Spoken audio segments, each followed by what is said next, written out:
Hello friends, this is the tax paper review. आज ही paper हुआ है 24 दिसंबर 2020 और मैंने उसका रिव्यू बना लिया है। बस मैं आपको बता देता हूँ कि पेपर में क्या क्या आया। पेपर मैं ये नहीं बोलूँगा कि बहुत इजी था, पर हाँ पेपर में कुछ क्वेश्चंस ऑब्वियस थे जो आने ही थे, लग रहा था वही टॉपिक्स में से आए जो हम सोच रहे थे। कुछ क्वेश्चंस ऐसे हैं जो प्रोसीजर पार्ट से आ गए। मैं मानूंगा 2 या 3 क्वेश्चंस ऐसे हैं जो थोड़े से टिपिकल थे, बाकी सारे क्वेश्चंस मुझे इजी लगे, बहुत डिफिकल्ट नहीं लगे। आई होप आपका पेपर ठीक ठाक गया होगा। मतलब मैं ये तो नहीं बोल सकता हूँ कि जितना पेपर आया सारे क्वेश्चन सारे बच्चे कर पाए होंगे, पर हाँ बहुत सारे क्वेश्चंस ऐसे थे जो बहुत इजीली आप लोगों से बने होंगे। 2-3 क्वेश्चंस जरूर थोड़े फंसाने वाले थे। ठीक है, तो स्टार्ट करते हैं पेपर रिव्यू। सबसे पहला जो क्वेश्चन था, सबसे पहला क्वेश्चन आपको दिख रहा होगा स्क्रीन पे। ये क्वेश्चन आईटीसी का है और आई थिंक बहुत ही इजी क्वेश्चन है। इस क्वेश्चन में आपको बोला है कि किन किन आइटम्स पे आईटीसी अलाउड है, किन किन पे आईटीसी ले सकते हैं, और कोई एग्जाम्पशन उस आदमी को नहीं है। मतलब सिंपल आपको आईटीसी किस किस पे मिलेगा वो निकालना था। पहला है कि सब goods use in construction of an additional floor of office building at Jaipur, इस पर आईटीसी नहीं मिलेगा। बिल्डिंग कंस्ट्रक्शन का आईटीसी, ऑफिस बनाने के लिए आप खुद के लिए ले रहे हो, नहीं मिलेगा। पैकिंग मटेरियल का आईटीसी ऑफकोर्स मिलेगा। Goods destroyed in flood water due to natural calamities, ITC नहीं मिलेगा, ये अब लॉस है, उनका आईटीसी कभी भी नहीं मिलता है। Paper purchase for computer printing in office, इसका आईटीसी ऑफकोर्स मिलेगा, ब्लॉक नहीं है। Input use for testing for quality control, इसका भी आईटीसी मिलेगा। तो 5 मार्क्स लड्डू थे, बहुत आसान थे, कोई दिक्कत नहीं थी। अगला क्वेश्चन एग्जाम्शन का है। ऑफकोर्स मैंने बोला था कि एग्जाम्शन बहुत अच्छे से करके जाना, उस पर एग्जाम में क्वेश्चन सबसे ज़्यादा आएंगे। एग्जाम्शन से बहुत क्वेश्चन आए हैं। सेकंड क्वेश्चन जो है वो एग्जाम्शन का है, अगेन 5 मार्क्स। बैंक को लेके क्वेश्चन है। बैंक की बहुत सारी सर्विसेज हैं, उसमें से आपको बताना है कौन कौन सी टैक्सेबल है, कौन कौन से अमाउंट पे जीएसटी लगेगा। Commission receive for debt collection service of course taxable है, कमीशन टैक्सेबल होता है बैंक के लिए। डिस्काउंट एग्जम्प्ट होता है। पीनल इंटरेस्ट एग्जम्प्ट है, क्योंकि अभी अमेंडमेंट लेक्चर आप लोगों ने देखा हो तो मैंने बताया था कि अगर लोन के ऊपर कोई भी पीनल इंटरेस्ट लगता है तो उस पर एग्जम्पशन है, टैक्स नहीं लगता। कमीशन, पहली बात तो यहाँ आईसीएसआई ने गलती कर दी, कमिश्नर वर्ड यूज कर लिया। It's not commissioner, it's commission receive for services rendered to government for collection of taxes. Government को सर्विसेज दी है, गवर्नमेंट रिसीवर है, टैक्स कोई एग्जाम्पशन नहीं है। हमने कहीं नहीं पढ़ा कि टैक्स कलेक्शन सर्विसेज जो है वो एग्जाम्प्ट होती है, टैक्सेबल है। Interest earn on reverse interest is exam for bank. Reverse repo transaction मतलब आरबीआई के साथ जो लोन देते लेते हैं उसके ऊपर बैंक इंटरेस्ट अर्न करता है, अगेन एग्जाम्प्ट है। सर्विसेज हैं डेबिट कार्ड्स के स्वैप की, उसमें उन्होंने बोला है 30% का अमाउंट 1800 से कम है, बाकी सब 2000 से ऊपर है। आपको पता है एग्जाम्पशन ये कि 2000 से कम का अमाउंट के जितने भी सेटलमेंट है वो सब एग्जाम्प्ट है, 2000 के ऊपर वाले सारे टैक्सेबल है। तो 30% अमाउंट एग्जाम्प्ट हो जाएंगे, बाकी सारे टैक्सेबल हो जाएंगे। ये दोनों क्वेश्चन आई होप आप लोगों ने बिल्कुल सही किए होंगे।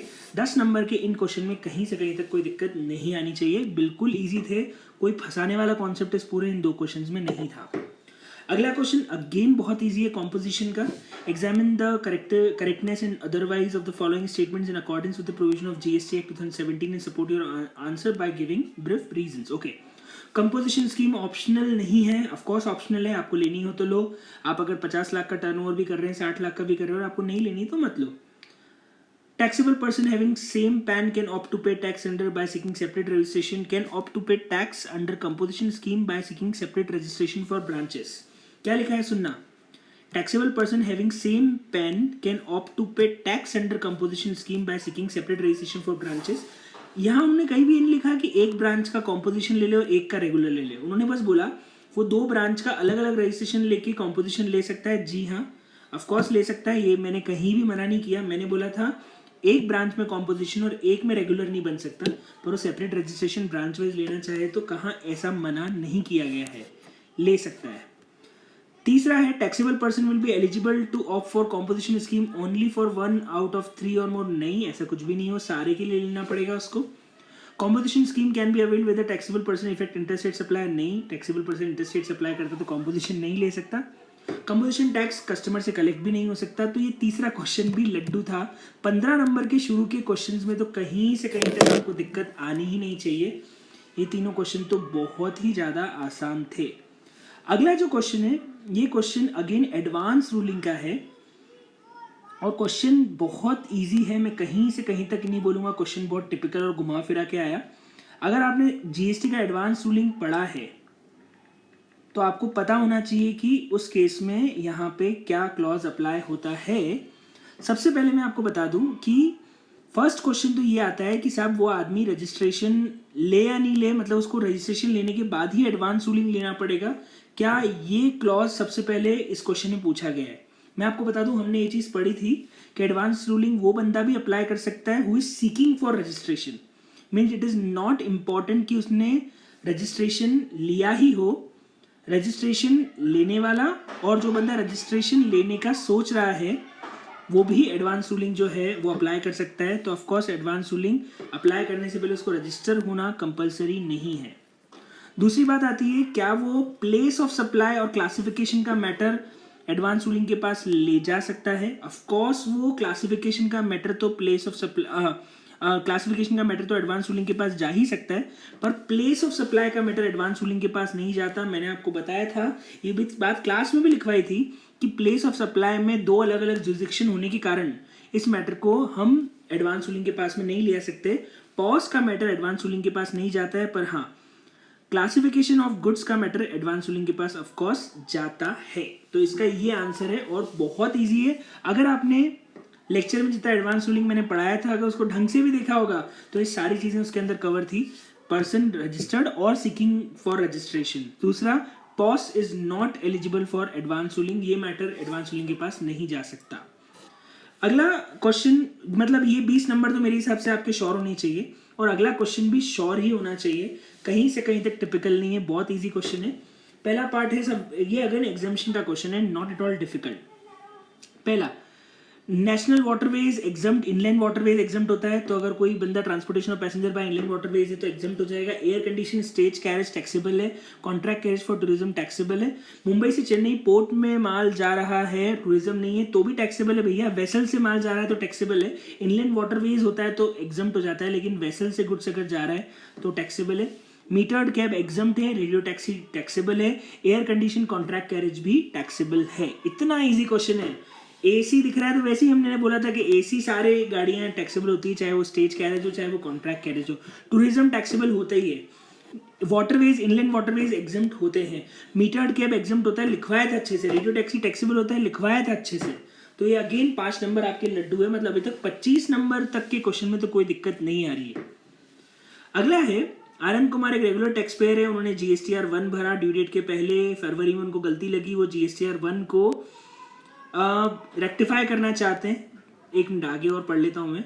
सो file before the due date does intend to correct GSTR 1, yes वो करेक्ट कर सकते हैं। रेक्टिफिकेशन का ऑप्शन है, रेक्टिफिकेशन कब तक करना है उसकी टाइम लिमिट है, वो अगले जीएसटीआर के अंदर उस गलती को रेक्टिफाई कर सकते हैं और कब करना है उसकी टाइम लिमिट है, उसके हिसाब से पूरा क्वेश्चन कर सकते हैं। बहुत ईजी है, अगस्त 2019 का है और फरवरी में डिस्कवर की उन्होंने एरर, तो अगस्त 19 के रिटर्न को फरवरी में रेक्टिफाई करना चाहते हैं, मतलब प्रैक्टिकली वो फरवरी में उसमें कोई भी गलती है तो उसको ठीक कर सकते हैं। हमने पूरी टाइम लिमिट पढ़ी थी कि अगले साल सितंबर या एनुअल रिटर्न के पहले वो कोई भी रेक्टिफिकेशन करना चाहे तो जीएसटीआर 1 में ऑफकोर्स कर सकते हैं। तो क्वेश्चन अगेन ईजी है, कहीं से कहीं तक इस क्वेश्चन में भी कोई ट्रिकी पॉइंट नहीं था।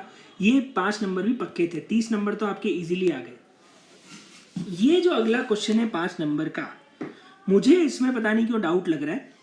इन्होंने क्या पूछा है क्वेश्चन में कि राधे गोविंद इंगेज है होलसेल बिजनेस में और वो अभी तक जो सप्लाई कर रहे हैं वो एग्जम्प्ट है। 1/10 से उनकी सप्लाई टैक्सेबल हो गई, लेकिन राधे ने प्रोडक्ट में कोई बदलाव नहीं किया, प्राइस वही रखी और मंथ मार्च 20 में उनको रियलाइज हुआ कि साहब उन्होंने प्राइस नहीं बदली और उन्हें हायर क्वांटम ऑफ टैक्स पे कर दिया। पता है आईसीएसआई ने क्वेश्चन बनाने में एक बहुत बड़ी मिस्टेक कर दी। ये देखो, उन्होंने क्वेश्चन में पहले क्या बोला कि सप्लाई एग्जम्प्ट है और उन्होंने कोई प्राइस में चेंज नहीं किया, बाद में टैक्सेबल हो गई, इंपोज हो गया टैक्स। मतलब समझने वाली बात यह है कि मेरा आइटम एग्जम्प्ट था और मेरे को पता ही नहीं चला आइटम पे टैक्स लग गया और मैं अभी भी प्राइस वही रख रहा हूं, तो मैंने कैसे हायर क्वांटम ऑफ टैक्स पे कर दिया सरकार को। मैंने तो टैक्स पे किया ही नहीं है सरकार को, क्योंकि मैं तो ये मान के चल रहा था कि आइटम एग्जम्प्ट है। मतलब इस क्वेश्चन को बनाने में आईसीएसआई ने एक बहुत बड़ी मिस्टेक कर दी। आईसीएसआई को मैं बोलना चाहूंगा कि भाई इस लेवल के इंस्टीट्यूट हो, इतने सारे बच्चे एग्जाम दे रहे हैं, आपने कैसी मिस्टेक कर दी कि आपका आइटम पहले एग्जाम था, बाद में टैक्सेबल हो गया, और आप बोल रहे हो कि हमने एग्जाम्शन मान के प्राइस नहीं बदली और हमने हायर टैक्स पे कर दिया। एक्चुअली इन्होंने क्वेश्चन को उल्टा बना दिया, तो ये क्वेश्चन गलत है। अब मुझे नहीं पता इसका क्या होगा, पर ये क्वेश्चन मिस्टेक है। पता नहीं ये क्वेश्चन जिसने बनाया उसने सोचा नहीं कि आइटम जब एग्जाम था तो आप हायर रेट ऑफ टैक्स कैसे पे कर सकते हो। आपने तो सरकार को टैक्स पे किया ही नहीं, जबकि सरकार ने तो उसको उल्टा उसके ऊपर टैक्स लगा दिया, और आप बोल रहे हो कि हमको रिफंड दो। किस बात का रिफंड दें? मिस्टेक है क्वेश्चन के अंदर। अगला, शो कॉज में बहुत सारी डिस्क्रिपेंसीज थी। रजिस्टर्ड पर्सन ने अपॉर्चुनिटी थी कि वो सेटिस्फैक्ट्री एक्सप्लेनेशन दे, लेकिन उसने नहीं दिया। अब वो बोल रहे हैं कि ऑफिसर क्या एक्शन ले सकता है। तो ऑफकोर्स अगर सामने वाला रिप्लाई नहीं कर रहा है तो ऑफिसर डिमांड नोटिस निकालेगा, एक्स पार्टी कर देगा आपके केस को, और डिमांड नोटिस जो है वो निकालेगा, और डिमांड की रिकवरी भी निकाली जाएगी। अगर आपने उसका टैक्स नहीं भरा तो फिर रिकवरी नोटिस भी आ सकता है। तो यही आपको लिखना था कि ऑफिसर आपके ऊपर पेनल्टी लगा सकता है, इंटरेस्ट लगा सकता है, टैक्स पूरा वसूलेगा और आपके ऊपर डिमांड निकाली जाएगी। ये सारी चीज़ें आपको इसके अंदर नोट करनी थी। Again it is not a difficult question, पर ये जो ऊपर वाला क्वेश्चन है ये मेरे को तो समझ में नहीं आया। आई डोंट नो, मैं कुछ गलती कर रहा हूँ तो मेरे को तो एक ऑब्वियस आंसर दिख रहा है कि कैसे हो सकता है कि एग्जाम टैक्सेबल हो जाए और मैंने कोई प्राइस में बदलाव नहीं किया और मैं higher amount of tax government को पे कर रहा हूँ। तो एक ऑब्वियस कॉमन सेंस ये बोलता है कि इस क्वेश्चन में ब्लंडर है। हो सकता है मैं गलत हूँ, पर मेरे हिसाब से मुझे इस क्वेश्चन में गलती लग रही है। Question number 2 C part. 2A पे चलते हैं। अगेन बहुत इजी क्वेश्चन है। पता है ये क्वेश्चन सर्विस टैक्स के टाइम पे थोड़ा अच्छा होता है, उन्होंने सर्विस टैक्स के क्वेश्चन को उठा के जीएसटी में अप्लाई कर दिया। हमने एडवर्टीजमेंट को लेके कोई एग्जाम्शन नहीं पढ़ी है, मतलब इस क्वेश्चन में एग्जाम्शन है ही नहीं। बस करना क्या था इस क्वेश्चन के अंदर पता है आपको? जो प्रिंट मीडिया है उसके ऊपर 5% जीएसटी लगाना है, और जो अदर है उस पर 18% लगाना है। टैक्सेबल सारे होंगे। एडवर्टीजमेंट सर्विसेज में कोई एग्जाम्शन है ही नहीं। सर्विस टैक्स में पहले एग्जाम्शन होती थी, उन्होंने उससे उठा के क्वेश्चन दे दिया, पर मैं आपको बता दूं एडवर्टीजमेंट सर्विसेज में कोई एग्जाम्शन है ही नहीं। इन्होंने सिंपल सिर्फ जो आइटम 5 में आएगा उस पर 5 कैलकुलेट करना था, और जो आइटम 18 में आएगा उस पर 18 कैलकुलेट करना था। ये क्वेश्चन भी बहुत ईजी था। अगला क्वेश्चन है, Trident beauty cosmetic operating multiple wholesale outlets of cosmetic. Different outlets हैं, डिफरेंट सबअर्ब मुंबई में। Maharashtra received an order worth rupees. Maharashtra में जो उनका ब्रांच है या जो आउटलेट है, जैसे सारे आउटलेट मुंबई में 3,50,000 for different cosmetic item. Mumbai में उनको 3,50,000 का एक ऑर्डर मिला है। Trident Beauty Cosmetic, while checking the stocks, found out that order worth can be fulfilled from the company's Dadar store, and remaining goods worth rupees 236 can be supplied from the Malad store. Both the store were instructed to issue separate invoice for the goods supplied and send them to Persona Cosmetic. The goods are required to be transported to Delhi in a single conveyance owned by Radhe Transport. You are required to advise Trident Beauty Cosmetic as per the provision under GST with regard to issuance of e-way bill. 2 e-way bill बनेंगे यार, simple है। 1,18,000 का और 2,36,000 का दोनों एक गाड़ी में जा रहा है, तो क्या हो गया? 2 अलग अलग इनवॉइस है, तो 2 सिंपल ई-वे बिल बनेंगे। आपको 2 डिफरेंट ई-वे बिल बनाने हैं, दोनों एक ही गाड़ी में जा रहे हैं, लेकिन 2 सेपरेट ई-वे बिल बनेंगे। दोनों में इनवॉइस नंबर अलग अलग आएगा। 1,18,000 का ई-वे बिल अलग बनेगा और 2,36,000 का ई-वे बिल अलग बनेगा। ये कहीं से कहीं तक टिपिकल क्वेश्चन नहीं था। यही इसमें होगा कि आपको 2 सेपरेट ई-वे बिल बनाने पड़ेंगे। दोनों ई-वे बिल के साथ सेपरेट इनवॉइस अटैच होंगे। गाड़ी चाहे एक हो, लेकिन सिंगल कन्वेंस से फर्क थोड़ी पड़ता है। एक गाड़ी में 10 अलग अलग लोगों का माल जा सकता है, 10 बिल का माल जा सकता है। आपको उनके लिए अलग अलग ई-वे बिल बनाना पड़ेगा। सिंपल है, 2 सेपरेट ई-वे बिल बनेंगे। दोनों के सेपरेट इनवॉइस इशू हो ही चुके हैं, तो दोनों ई-वे बिल के साथ उनके रिस्पेक्टिव इनवॉइस नंबर अटैच हो जाएंगे। सिंपल है क्वेश्चन।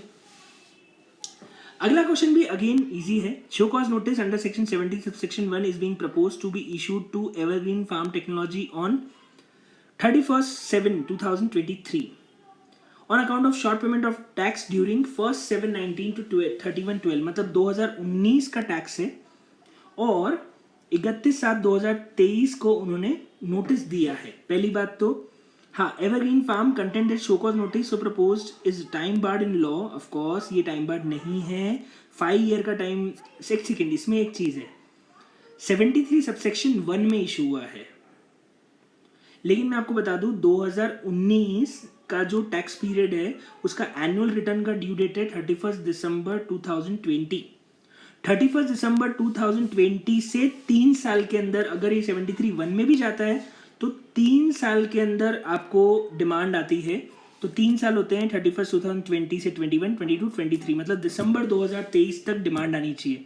और अगर 73(1) का केस है तो एटलीस्ट 3 महीने पहले नोटिस देना चाहिए, मतलब दिसंबर 2023 के 3 महीने पहले निकाले हैं तो प्रैक्टिकली सितंबर 2023 तक उनको नोटिस देना था। उन्होंने जुलाई 2023 में नोटिस दे दिया, कोई दिक्कत नहीं है, नोटिस टाइम बार्ड नहीं है, ये नोटिस वैलिड है क्योंकि 31/12/2019 फाइनेंशियल ईयर का एनुअल रिटर्न जाता है 31 दिसंबर 2020 ड्यू डेट, वहाँ से 3 साल काउंट होते हैं 2023 दिसंबर, वो डिमांड का है उसके 3 महीने पहले नोटिस दिया जाता है अगर नॉन फ्रॉड केस 73(1) के अंदर, मतलब 30 सितंबर तक देना था, उन्होंने उसके पहले दे दिया, मतलब उनका नोटिस वैलिड है, कोई गलती नहीं है। क्वेश्चन ईजी था, 73 सबसेक्शन मैंने सबको बोला था कि बेटा ये एग्जाम में आता है और एग्जाम में आ भी गया। Question was not at all difficult. Summary assessment कब दे सकते हैं? अगेन ये क्वेश्चन बहुत इजी है। ये क्या है, समरी असेसमेंट विड्रॉ हो जाता है, ऑफकोर्स मैंने आपको बताया था जब कोई रिटर्न फाइल नहीं कर रहा है और ही फेल्स टू फाइल और गेट रजिस्टर्ड, और उस केस में अगर ऑफिसर को लगता है कि रेवेन्यू का नुकसान हो सकता है तो ऑफिसर समरी असेसमेंट कर देता है। उसको लगता है कि असेसी जो है वो टैक्स पे किए बिना भाग सकता है तो समरी असेसमेंट हो जाता है। लेकिन अगर असेसी बाद में जाके ये बोले कि मेरे साथ इनजस्टिस हुआ है तो समरी असेसमेंट विड्रॉ करके फिर नॉर्मल असेसमेंट किया जा सकता है। बेसिकली समरी असेसमेंट तब होता है जब डिपार्टमेंट को लग रहा हो कि अगर टाइमली असेसमेंट नहीं हुआ तो रेवेन्यू का नुकसान हो सकता है। Again it's a very easy question. अगला क्वेश्चन है सप्लाई को लेके, बहुत सिंपल क्वेश्चन है। तेजस कंपनी है, टूर ऑपरेटर है, सर्विसेज रोबोट को दे रही है, फॉरेन टूरिस्ट है जो कि यूके में रहता है पर कंडक्ट टूर राजस्थान आगरा में हो रहा है। ऑफ कोर्स ये सप्लाई है। अगर फॉरेन टूरिस्ट और फॉरेन में टूर हो रहा होता तो एग्जम्प्ट होता, इंडिया में है तो ये टैक्सेबल है, सप्लाई है। दूसरा, Purnima as a team manager ISL, team manager, 1 minute, a recognised sports body, 1 minute, हमने पढ़ा था 5 लोग आते हैं, umpire, referee, coach, team manager आता है उसके अंदर और प्लेयर्स। मतलब टीम मैनेजर को जो ISL रिकॉग्नाइज स्पोर्ट्स बॉडी है वो सर्विसेज दे रहा है एज ए टीम मैनेजर, तो अगर रिकॉग्नाइज स्पोर्ट्स बॉडी को कोई भी team manager, player, referee, coach, umpire services देता है तो एग्जम्प्ट है, मतलब ये वाली सर्विस एग्जम्प्ट हो जाएगी। आप इमेजिन कर सकते हो 3 क्वेश्चन एग्जम्पशन के हैं आपके पेपर के अंदर, तो पेपर अच्छा है, मैं नहीं बोलूँगा बिल्कुल डिफिकल्ट है। ऑब्वियस था कि एग्जम्पशन ITC के क्वेश्चन आएंगे, बिल्कुल आए हैं और आने भी चाहिए। अगला, टाइम ऑफ सप्लाई के अंदर बहुत इजी क्वेश्चन है, ऐसा क्वेश्चन मेरे नोट्स के अंदर भी है, बस डेट्स शायद अलग होगी, बाकी ऐसा का ऐसा क्वेश्चन आपको नोट्स के अंदर मिल जाएगा। आपको टाइम ऑफ सप्लाई निकालना है सर्विसेज के लिए, तो वहाँ क्लॉज A और B वाला लग जाता है। मेरे हिसाब से क्वेश्चन आपको इजीली बना होगा, 4 मार्क्स, इसमें भी कहीं से कहीं तक दिक्कत नहीं आई होगी। इसके बाद जो नेक्स्ट क्वेश्चन है दैट इज थर्ड क्वेश्चन का C पार्ट। ये क्वेश्चन बहुत इजी है, वैल्यूएशन का करना बड़ा सिंपल था। आपको RBI का रेफरेंस रेट और हमने जिस वैल्यू पे डॉलर सेल किए इन दोनों के डिफरेंस को ही वैल्यू माननी थी। 76 - 75, 1 रुपया इंटू जितने भी डॉलर्स हैं वही हमारी वैल्यू हो जाती। हम 1% कब लेते हैं? जब हमारे पास RBI रेफरेंस रेट अवेलेबल ना हो। 1 रुपये का डिफरेंस है, RBI रेफरेंस रेट 76 है और 75 ने इसने डॉलर बेचे, मतलब 1 रुपये इसने कमाए, तो 1 रुपये के ऊपर इसको सीधे GST देना पड़ेगा। अगर RBI रेफरेंस रेट नहीं होता तो हम इन दोनों में से जो भी लोअर वैल्यू आती उस पर 1% जो है वो कैलकुलेट करते, पर क्वेश्चन में RBI रेफरेंस रेट दिया हुआ है तो सीधे 76 - 75 करना है। CBSE के रेट का यूज होगा ही नहीं, वो सिर्फ आपको परेशान करने के लिए, कंफ्यूज करने के लिए दिया हुआ है। तो again question was very easy. D part पे चलें तो क्वेश्चन में लिखा है कि कैजुअल टैक्सेबल पर्सन का रिफंड कैसे होता है। सेक्शन 27 के अंदर वो एडवांस टैक्स भरता है, पर कैजुअल टैक्सेबल पर्सन जो है GSTR रिटर्न्स के थ्रू ही अपना पूरा टैक्स दिखाता है कि साहब मैंने इतना इतना टैक्स इस महीने में मुझे भरना आ रहा है। तो जब वो लास्ट रिटर्न भरेगा, जो वो भरता है ना लास्ट रिटर्न अपनी रजिस्ट्रेशन की एक्सपायरी से 7 डेज के अंदर अंदर, तो लास्ट रिटर्न जो भरेगा उसके अंदर वो रिफंड क्लेम कर लेगा। सेक्शन 54 के अंदर ही रिफंड होता है, वो इलेक्ट्रॉनिक कैश लेजर से अपना रिफंड मांग सकता है, पर वो रिटर्न के अंदर ही रिफंड मांग देगा, उसको अलग से RFD 01 भरने की जरूरत नहीं पड़ेगी। वो जो लास्ट GSTR रिटर्न भरेगा उसी के अंदर अपना रिफंड जो है वो क्लेम कर लेगा। अगला क्वेश्चन अगेन बहुत इजी है, कौन ऑथराइज करेगा? सेक्शन 69 के अंदर ये थोड़ा सा क्वेश्चन मुझे लगता है शायद बच्चों को नहीं बना होगा। तो प्रॉपर ऑफिसर जो है can authorise state all the situation and the proper officer can authorise arrest on any person. तो अरेस्ट के लिए प्रैक्टिकली सेक्शन 69 के अंदर जो अरेस्ट होती है वो अरेस्ट के प्रोविज़न जो है वो असेसमेंट और उस दौरान उसको अगर लगता है कि ऑफेंस हुआ है सेक्शन 132 के अंदर तो अरेस्ट कर सकता है। तो 132 के अंदर जाएँ तो बहुत सारे ऑफेंसेस हम लोगों ने पढ़े थे, टैक्स का इवेजन है, ये है, वो है, तो सेक्शन 132 पूरा लिखना था। ऑफेंस का प्रोविजन था 132 के अंदर, हमको लिखना था कि कब कब आदमी अरेस्ट के प्रोविजन अट्रैक्ट होते हैं। तो अगर उसने टैक्स ऑफेंस किया है, उसने ऑफिसर को अबेट किया है, उसने गलत डॉक्यूमेंटेशन प्रेजेंट किए, उसने गलत एविडेंसेस पेश किए हैं, उसने टैक्स इवेजन किया है, उन सब केसेस में अरेस्ट होती है। तो पूरा का पूरा ऑफेंसेस का सेक्शन 132 अट्रैक्ट होगा। मैंने एक बच्चों को बोला भी था, बहुत बार क्लास में बोला था कि आपको मेन क्या पढ़ के जाना, सेक्शन 50 तक के प्रोविजन, फिर रिकवरी के प्रोविजन 76 तक के, और फिर मैंने आपको बोला था कि पेनल्टी और ऑफेंसेस जरूर पढ़ के चले जाना। तो आप देख सकते हो पूरा क्वेश्चन लगभग उसी में से है। एक क्वेश्चन एडवांस रूलिंग का था, पर वो क्वेश्चन भी कोई टिपिकल नहीं था। एक बार भी अगर एडवांस रूलिंग आपने ढंग से पढ़ा होगा तो आपको एडवांस रूलिंग का क्वेश्चन बन गया होगा। पर अभी तक आप देखोगे तो जितने नंबर का ये पेपर आया है 85 to 90% पेपर तो ऐसा है जो इजीली बनता है अगर आपने प्रोविजंस को प्रॉपरली पढ़ा है। तो क्लास के बाहर का कोई बहुत खतरनाक कोई क्वेश्चन आया नहीं है। ऑफ कोर्स मैंने ये बोला था कि लास्ट डे आप सारा पेपर तो रिवाइज कर नहीं पाओगे, तो जो रिवीजन आपने किस स्ट्रैटेजी के साथ किया उसके हिसाब से आपका पेपर गया होगा। कस्टम्स का है 4A वाला क्वेश्चन, तो ऑब्वियस था, सबको मैंने बोला था कि क्वेश्चन आएगा ही आएगा। और फिर आ गया वैल्यूएशन का, commission, FOB, bill of entry, rate of duty. I think ये क्वेश्चन बहुत इजीली बन गया होगा आपसे। एयर फ्रेट है तो 20% का लिमिटेशन सर्किट का आपको ध्यान रखना है, डिजाइनिंग चार्जेस ऐड होंगे और उसके हिसाब से पूरा का पूरा रेट ऑफ एक्सचेंज लगा के आपको क्वेश्चन करना था। क्वेश्चन ऐसा का ऐसा नोट्स के अंदर भी है, सिर्फ अमाउंट चेंज हुए हैं, बाकी पूरा का पूरा क्वेश्चन आपको नोट्स के अंदर भी ऐसा का ऐसा मिल जाएगा क्वेश्चन बैंक के अंदर। क्वेश्चन अगेन बहुत ईजी था। ये क्वेश्चन भी 6 मार्क्स के अंदर था। इसमें GST कंपनसेशन सेस नहीं है, IGST तक कैलकुलेशन आपको पूरा करना था। इंश्योरेंस चार्जेस पे किए पर डिटेल नहीं है, तो हमको 1.125% ऑफ एडजस्टेड FOB लेना था। लास्ट क्वेश्चन थोड़ा सा ऐसा लगा कि हाँ क्या ये क्यों पूछा यार। Specify all those condition which are required to be satisfied for imposing countervailing duty on subsidise article under section 9। Anti subsidy duty को लेके प्रोविजन था कि साहब कब एंटी सब्सिडी ड्यूटी लगती है। तो मैंने क्लास में बताया भी था कि जब सामने वाली कंट्री कोई सब्सिडी दे रही है जिस कारण उसकी डोमेस्टिक प्राइस से हमारी इंडिया की एक्सपोर्ट प्राइस कम हो गई है, सब्सिडाइज होके आइटम आ रहा है, तो इन सब कंडीशंस में आपको फिर यहाँ पे एंटी सब्सिडी ड्यूटी लगाई जाती है। सेक्शन 9 सेक्शन 9 आपको लगाना था। CVD अंडर सेक्शन 9 थी, एंटी सब्सिडी के बारे में लिखना था। ये हो गया पूरा इनडायरेक्ट टैक्सेस का पेपर जो 70 मार्क्स का आपको पूरा करना था। एक क्वेश्चन ऑप्शनल था, तो आपने कौन सा किया आई डोंट नो, बट हाँ 70 मार्क्स का था। अब ये DT का पेपर है, DT के पेपर को लेके मैं कोई डिस्कशन वैसे भी नहीं कर सकता, पूरा DT का पेपर है, तो इसके बारे में अब मैं और कोई बात नहीं कर पाऊंगा। तो आई होप पेपर ईजी था। अगर आपने GST का पेपर ढंग से किया होगा तो मुझे लगता है आप आराम से 70 में से 45 to 50 स्कोर कर सकते हो। और ऐसे कुछ ऑब्वियस क्वेश्चंस थे जिसमें गलती होने के चांसेस बिल्कुल भी नहीं थे, वो कम से कम 30 से 40 नंबर के थे। तो 30-40 नंबर तो बिना गलती के आने चाहिए, प्लस कुछ में गलतियां की भी हो तो 45 to 50 आप इजीली 70 में से स्कोर कर सकते हो, जो कि मेरे हिसाब से एक बहुत अच्छा परसेंटेज है। तो paper was not that difficult जैसा बच्चे बोल रहे हैं, पेपर इतना डिफिकल्ट नहीं है। आई होप आपको इस रिव्यू से थोड़ी मदद मिली होगी, सेटिस्फैक्शन मिला होगा। आई होप आपका पेपर अच्छा गया होगा। Thank you so much, good day, enjoy and please now don't आप परेशान मत हो कि पेपर कैसा गया है, और अगले पेपर की तैयारी आप स्टार्ट कर दीजिए। Best of luck for your next paper. Thank you, bye bye.